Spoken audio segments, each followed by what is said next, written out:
بسم اللہ الرحمن الرحیم۔ اعوذ باللہ من الشیطان اللعین الرجیم، بسم اللہ الرحمن الرحیم، نحمدہ ونصلی علی رسولہ الکریم وآلہ الاطہار۔ عزیز طلاب اکرام، کتاب توضیح المسائل کے اسباق ہم مسلسل پڑھ رہے ہیں، جن اسباق میں سے آج ہم سبق نمبر 155 شروع کر رہے ہیں کہ جس کا عنوان گزشتہ اسباق کی طرح نکاح کے احکام ہے۔ گزشتہ سبق میں ہم نے نکاح کا طریقہ پڑھا کہ نکاح جو ہے دائمی ہو یا غیر دائمی، اسے کس طرح سے پڑھا جاتا ہے، کس طریقے سے اس کے سیغے جاری کیے جاتے ہیں، اس کی تفصیل ہم نے مکمل پڑھی۔ ہیں نکاح کے شرائط۔ نکاح کی چند شرطیں ہیں جو ذیل میں درج کی جاتی ہیں۔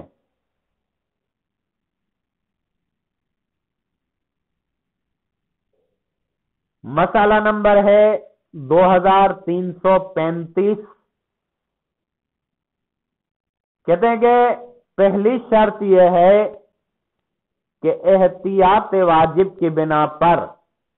نکاح کا صیغہ عربی میں پڑھا جائے، اور اگر خود مرد اور عورت صیغہ عربی نہ پڑھ سکتے ہوں تو عربی کے علاوہ کسی دوسری زبان میں پڑھ سکتے ہیں،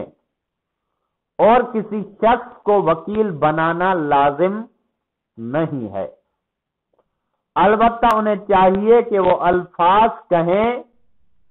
جو زوجتو اور قبلتو کا مفہوم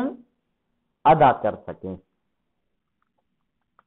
کہہ رہے ہیں کہ احتیاط واجب کی بنا پر عربی میں صیغہ پڑھا جائے، لیکن اگر مرد و عورت عربی میں صیغہ نہیں پڑھ سکتے تو دوسری زبان میں بھی پڑھ سکتے ہیں، اور کسی کو عربی نہ آنے کی وجہ سے کسی کو وکیل بنانا ضروری نہیں ہے۔ البتہ کیونکہ جو صیغہ پڑھا جاتا ہے اس میں جو اہم بات یہ ہوتی ہے کہ اس میں ایجاب و قبول ہو، تو کہہ رہے ہیں کہ اگر مرد اور عورت عربی نہیں جانتے اور نکاح کسی اور زبان میں پڑھ رہے ہیں تو انہیں چاہیے کہ یہ جو لفظ زوجتو اور قبلتو یعنی ایجاب و قبول کا مفہوم صحیح طرح سے ادا ہونا چاہیے۔ ایجاب و قبول کا مفہوم اگر صحیح طرح سے ادا ہو گیا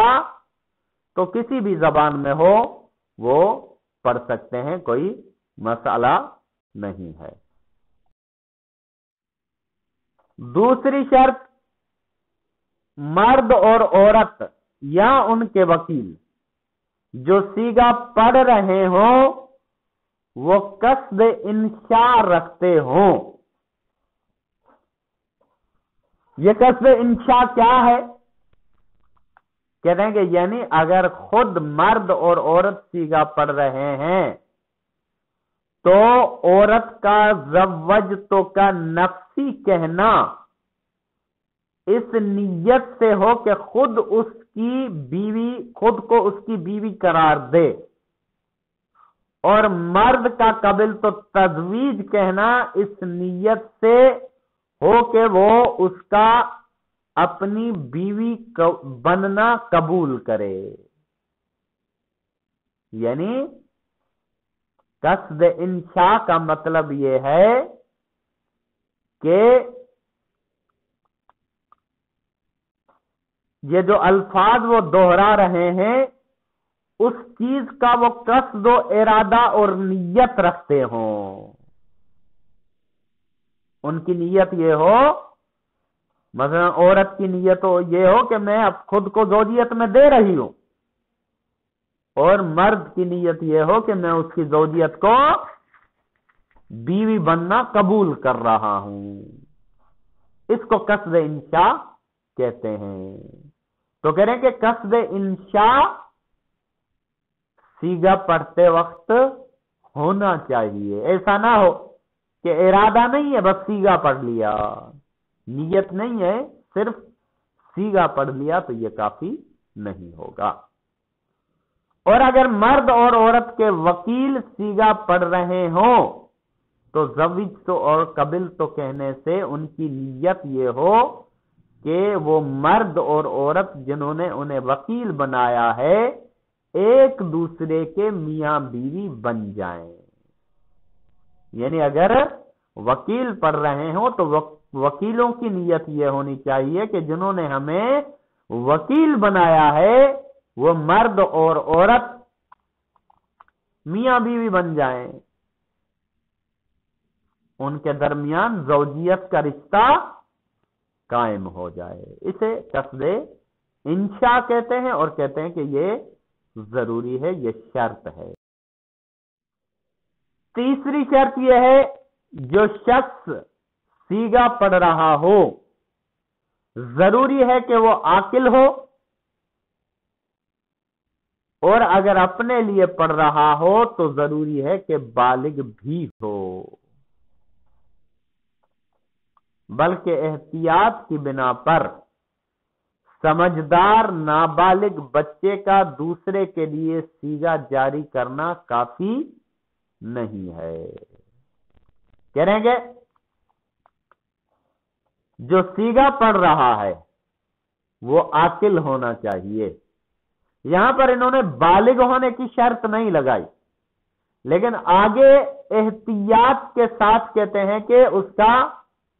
سیگا پڑھنے والے کا سمجھدار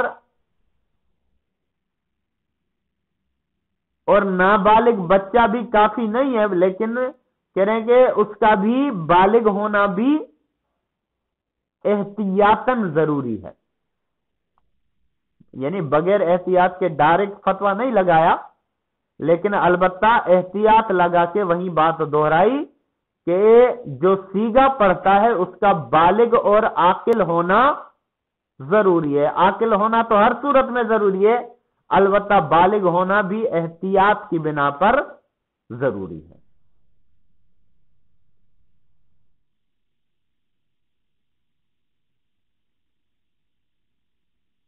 لیکن اگر کوئی سیگا اپنے لیے پڑھ رہا ہے تو اس کا بالغ ہونا بھی ضروری ہے، نابالغ اپنے لیے سیگا نہیں پڑھ سکتا۔ اور کہتے ہیں کہ اگر پڑھ دے، یعنی بچہ جو کہ سمجھدار یا نا سمجھدار ہو لیکن نابالغ ہے، اس کا سیگا پڑھنا سیگا جاری کرنا کافی نہیں ہے احتیاط کی بنا پر، کریں گے لیکن اگر پڑھ دے تو ضروری ہے کہ طلاق دے یا پھر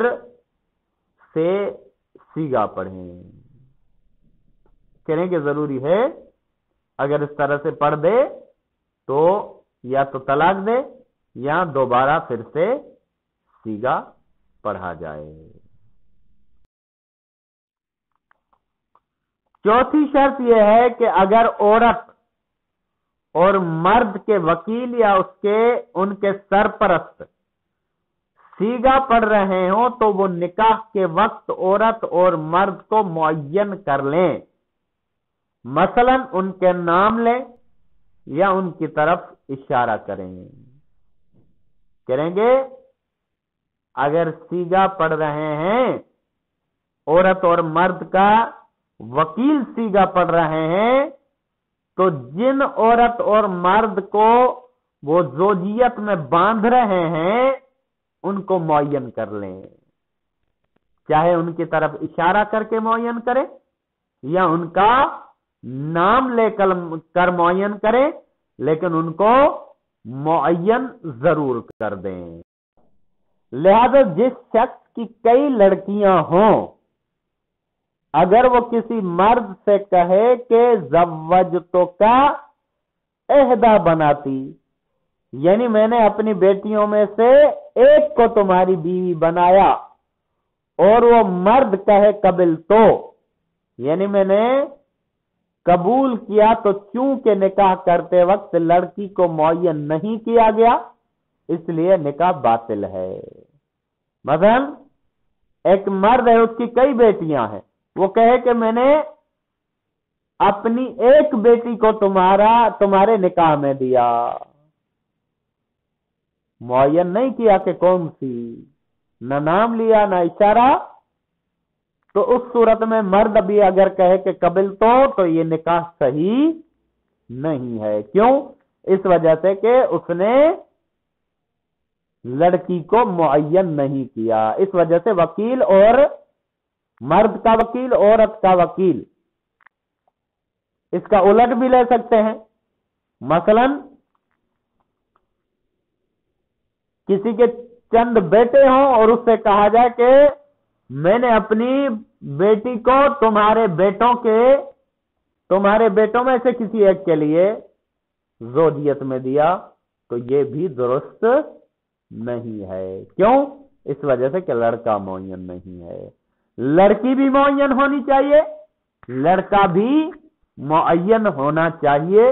پھر چاہے وہ نام کے ذریعے سے ہو یا اشارے اور خصوصیات کے ذریعے سے ہوں۔ اگر معین نہیں ہوں گے تو نکاح باطل ہو جائے گا۔ 5ویں شرط، عورت اور مرد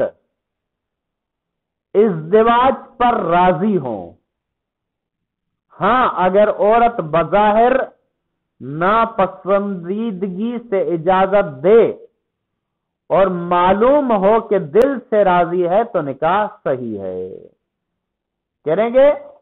عورت اور مرد دونوں کا ازدواج پر، اس شادی پر، اس نکاح پر راضی ہونا ضروری ہے۔ لیکن اگر عورت جو ہے شرمندگی کی وجہ سے یا کسی اور وجہ سے، اگر مثلا ناپسندیدگی سے اجازت دے